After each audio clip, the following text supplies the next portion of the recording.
So hello everyone. चलिए आज जानते हैं ग्लाइकोलिसिस क्या होता है, इसके सिग्निफिकेंस क्या क्या होते हैं और इसमें किस तरह के एंजाइम इन्वॉल्व होते हैं और वो कैसे रेगुलेट करते हैं ग्लाइकोलिसिस को, और इनके इंटरमीडिएट्स क्या क्या चीज़ों का फॉर्मेशन कर सकते हैं। सो चलिए शुरू करते हैं। सबसे पहले जो ग्लाइकोलिसिस है, इसका एक और नाम होता है इम्बेडेन मेयरहोफ पैरनेस पाथवे, क्योंकि ये तीनों अलग अलग साइंटिस्ट थे और जिन्होंने इस ग्लाइकोलिसिस को खोजा था। इसका नेट रिएक्शन है जब ग्लूकोज 2 ADP और 2 PI के साथ जुड़ता है तो पाइरुवेट +2 ATP में टूटता है, और यहाँ पे एक एक जो ये NAD है ये NADH में कन्वर्ट हो जाता है। यहाँ पर जो मॉलिक्यूल की नंबर होगी ये भी 2 होगा। जब भी रिएक्शन चलता है तो वहाँ पे क्या होता है कि ग्लाइकोलिसिस में वैसे तो बनते 4 ATP हैं, लेकिन उसमें से जो 2 ATP होती हैं वो खुद ग्लाइकोलिसिस में ही कंज्यूम हो जाती हैं, जिसकी वजह से जो नेट ATP का प्रोडक्शन होता है वो होता है सिर्फ 2 ATP का। लेकिन दो के कंज्यूम हो जाने की वजह से 2 ही ATP को बोला जाता है। ये होता है। और ग्लाइकोलिसिस के कुछ सिग्निफिकेंस की बात किया जाए तो ग्लाइकोलिसिस जो है ये एक यूनिवर्सल प्रोसेस है। Glycolysis is a universal process. ये प्रोकैरियोट्स में भी होता है और होगा, एंड यूकैरियोट्स में भी होगा। प्रोकैरियोट्स की बात करें तो प्रोकैरियोट्स में ये साइटोसोल में होता है और यूकैरियोट्स के भी साइटोसोल में ही होता है।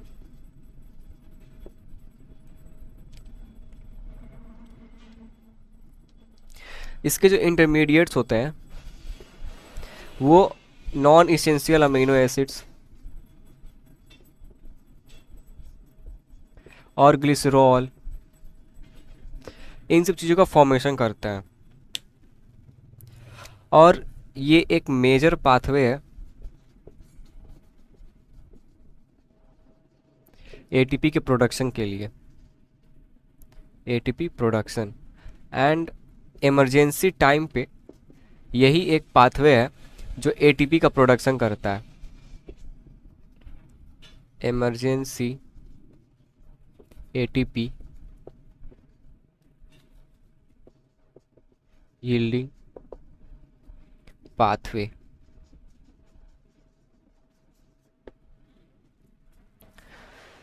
ये कुछ मेन सिग्निफिकेंस है इसके ग्लाइकोलिसिस के। ग्लाइकोलिसिस की एक और बात बताऊं तो ग्लाइकोलिसिस का अगर हम लोग रिवर्स कर दें, मान लीजिए यहाँ पे ग्लाइकोलिसिस है, ग्लाइकोलिसिस से अगर पाइरुवेट बन रहा, तो इसी अगर प्रोसेस को मैं अगर रिवर्स कर दूं तो एक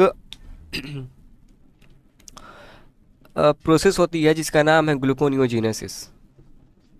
ग्लूकोनियोजेनेसिस। ग्लाइकोलिसिस का रिवर्स ही ग्लूकोनियोजेनेसिस कहलाता है।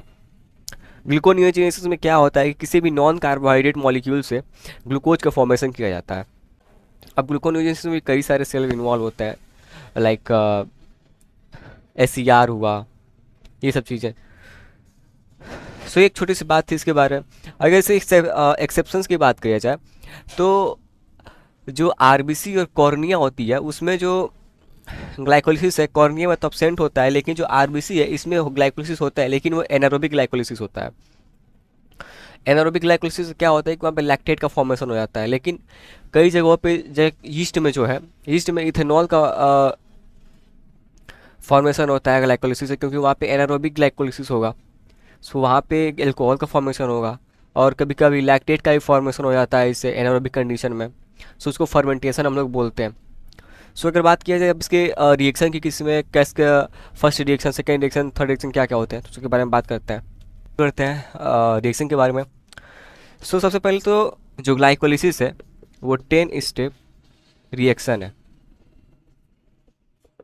जिसमें से ऊपर के जो कुछ रिएक्शंस होती हैं लाइक फ्रक्टोज 1,6 बिसफॉस्फेट तक, यहाँ तक जो ग्लूकोज से यहाँ तक की जो रिएक्शन होती है उसे हम लोग प्रिपरेटरी फेज बोलते हैं। प्रिपरेटरी फेज या कंज्यूमिंग फेज।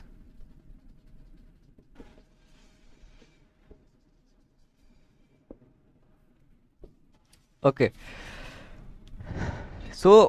शुरुआत के इन जो रिएक्शंस हैं इनमें जो एंजाइम इन्वॉल्व होते हैं मैं उनका नाम लिख देता हूँ। इसमें सबसे पहले आपका आता है हेक्सोकाइनेज, हेक्सोकाइनेज, या फिर इसका एक और आइसोमर होता है जिसका नाम है ग्लूकोकाइनेज।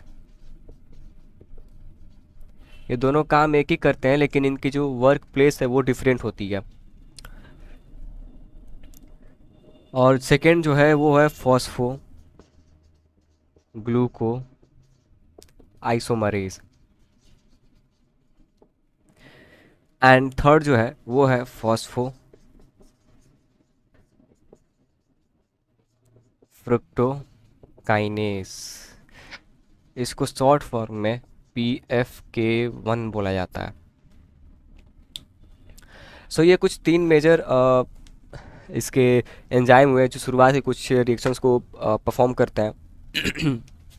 अब चलिए बात करते हैं कि कैसे ये सभी रिएक्शंस को प्रोसीड करते हैं एंजाइम्स। सो ग्लाइकोलिसिस का सबसे पहला स्टेप होता है कि ग्लूकोज को ग्लूकोज 6 फॉस्फेट में कन्वर्ट करना। फर्स्ट स्टेप यही होता है कि सबसे पहले जो ग्लूकोज मॉलिक्यूल है उसको कन्वर्ट किया जाता है ग्लूकोज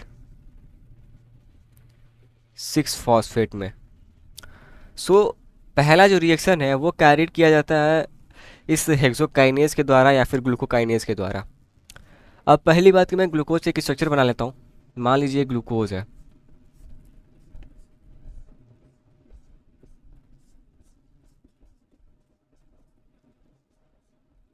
ठीक है, ये इसका first carbon, second, third, fourth and fifth and ये सिक्स्थ।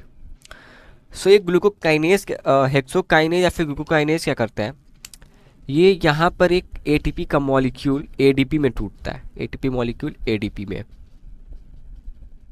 अब ATP के ADP में टूटने की वजह से एक जो इनऑर्गेनिक फॉस्फेट होता है वो रिलीज होगा। सो वो जो फॉस्फेट है वो ग्लूकोज के इस 6 कार्बन पे जाकर अटैच्ड हो जाता है कुछ इस तरह से। मान लीजिए मैंने एक नॉर्मल ग्लूकोज बनाया है, इसको अगर मैं आगे प्रोसीड करके रिएक्शन का अगर बताऊं तो यहाँ पे कुछ इस तरह से होगा, ऑक्सीजन CH2O और यहाँ पे PO4 हो जाएगा, PO4।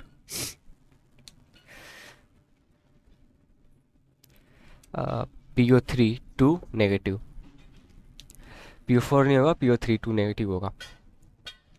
सो जब ये होगा तो ये जो ग्लूकोज नॉर्मल ग्लूकोज है वो ग्लूकोज 6 फॉस्फेट में कन्वर्ट हो जाएगा। ये हुआ ग्लूकोज, ये हुआ ग्लूकोज 6 फॉस्फेट। इसको आप इस फॉर्म में भी लिख सकते हैं एग्जाम में जब टाइम कम हो तब।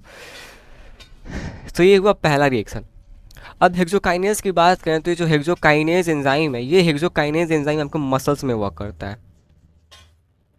वहीं अगर बात करें इस ग्लूकोकाइनेज की तो ग्लूकोकाइनेज जो है वो मेनली लीवर में वर्क करता है, liver.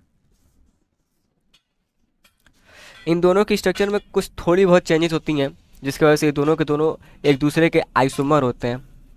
Both are isomers of each other, isomers. अगर हेक्सोकाइनेज की मैं इनिबिटर की बात करूँ तो हेक्सोकाइनेज का जो इनिबिटर है वो खुद ये ग्लूकोज 6 फॉस्फेट इसका इनिबिटर होता है।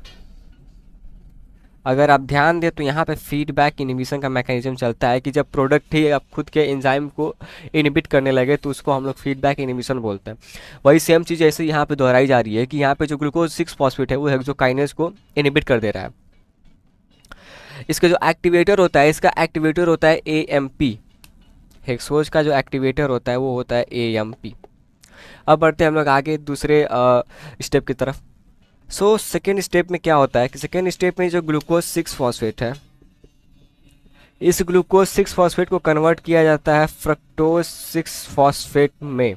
और ये जो रिएक्शन है एक रिवर्सिबल रिएक्शन है। जो पहला स्टेप था वो एक इरिवर्सिबल रिएक्शन था, लेकिन जो दूसरा स्टेप है ये रिवर्सिबल स्टेप होता है। यहाँ पे आपका एंजाइम जो है वो वर्क करता है फॉस्फोग्लूको आइसोमरेज,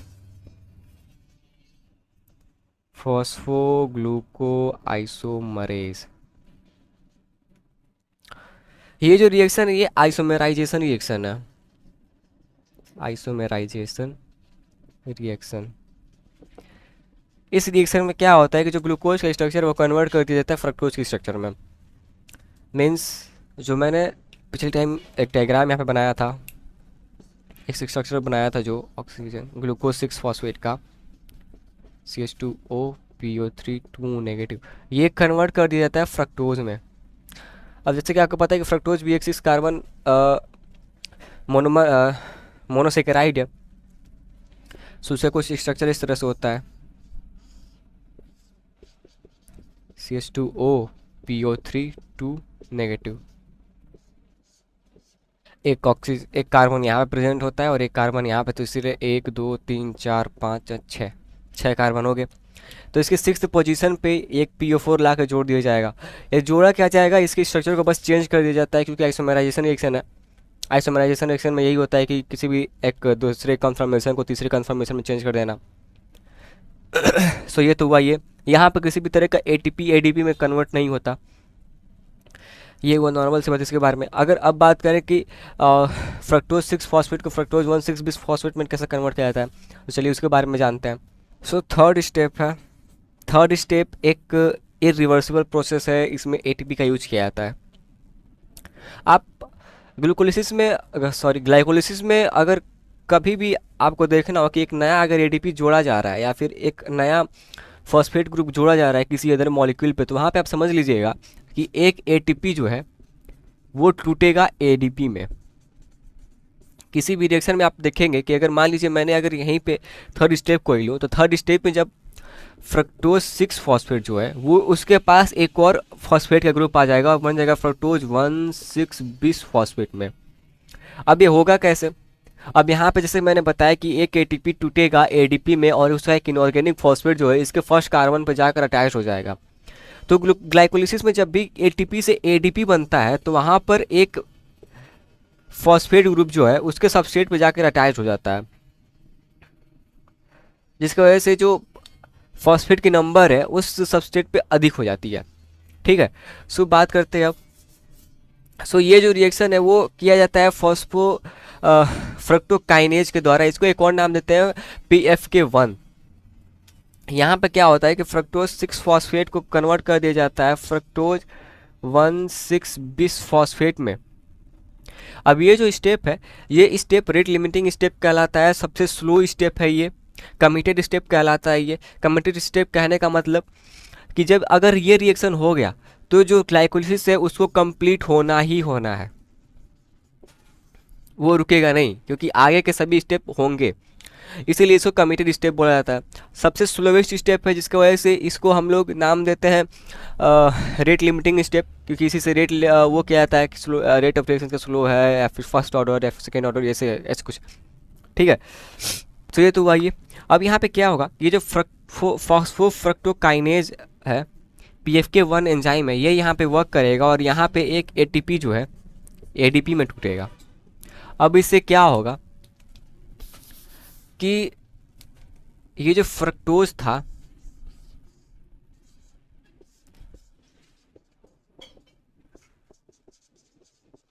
ये इसका 6th कार्बन और इसका फर्स्ट कार्बन, तो शुरू में तो यहाँ पे एक PO4 था, PO3 2 नेगेटिव था, लेकिन जब ये एंजाइम इस पर वर्क करेगा तो इसके जो स्ट्रक्चर है कुछ इस तरह से हो जाएगी। लाइक मान लीजिए इस पर मैंने वर्क करा दी क्या फॉस्फोफ्रक्टो PFK1 को, यहाँ पे एक ATP जो है वो ADP में टूट गया, तो यहाँ पे क्या होगा, किसी कन्फर्मेशन में कुछ नहीं होगा, यहाँ पे से एक H एटम हटेगा और यहाँ पे PO3 2 नेगेटिव आकर अटैच हो जाएगा। सो इस तरह से कुछ फर्स्ट कार्बन पे जब जुड़ेगा तो इसको नाम दिया जाएगा फ्रक्टोज 1,6 बिस फॉस्फेट, इसका नाम दिया जाएगा। तो ये हुआ शुरू के कुछ 3 रिएक्शंस। आगे के रिएक्शन हम लोग बात करेंगे नेक्स्ट वीडियो में, क्योंकि वीडियो बहुत ज़्यादा लंबा हो गया।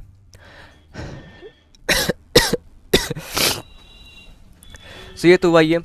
इस स्टेप को हम लोग रेगुलेटरी स्टेप भी बोलते हैं, क्योंकि यहीं से ये रेगुलेट भी किया जा सकता है। सो ये तो हुआ शुरू के 3 स्टेप के बारे में। सो ये है ग्लाइकोलिसिस का पार्ट 1। नेक्स्ट वीडियो में हम जानेंगे कि अदर जो पार्ट्स हैं वो कैसे कैसे रिएक्शन में इन्वॉल्व होते हैं। सो मिलते हैं नेक्स्ट वीडियो में, और आप मेरे चैनल सब्सक्राइब करना और लाइक करना शेयर करना ना भूलें। सो मिलते हैं नेक्स्ट वीडियो में, तब तक के लिए धन्यवाद।